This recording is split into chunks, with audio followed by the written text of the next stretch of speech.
Here I'm performing a seated concentrated bicep curl. What I'm doing is basically I want to position my armpit such that it is where the edge of that padding is. And so I have increased the height of the seat so that when I'm sitting down, my armpit is well positioned on the padding of that armrest. And I am ensuring that there is no movement by keeping that shoulder joint stable, because we are working on the biceps and we want to be working primarily and only on the elbows at this point. We want to make sure that the shoulder joint is well stabilized by the armrest. And so by ensuring that my armpit is well positioned there, my shoulder joint is not moving excessively and all movement is at my elbow. So basically we want to have full range of motion for this. I am using an easy bar here, but you can use a dumbbell and you can do one hand at a time, or you can do both hands at a time when you're doing a dumbbell.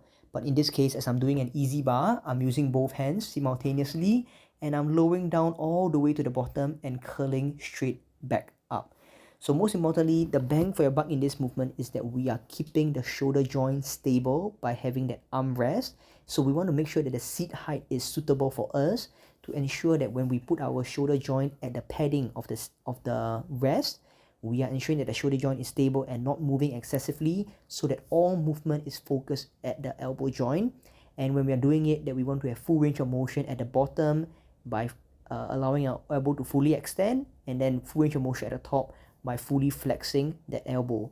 Once again, we can do this with a dumbbell by doing one hand at a time, or you can do it with an easy bar as I'm showing here, and both hands will be doing together.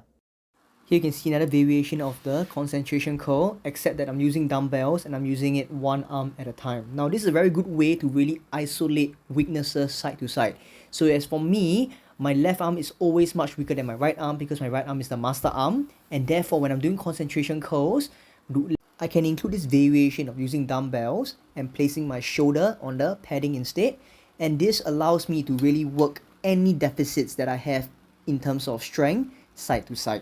But in terms of the setup, the main thing remains the same, in that we want to set the seat height to the height that allows us to place our shoulder or the armpit at where the edge of the padding is, so they can really anchor the armpit down and allow all movement to be at the elbow joint.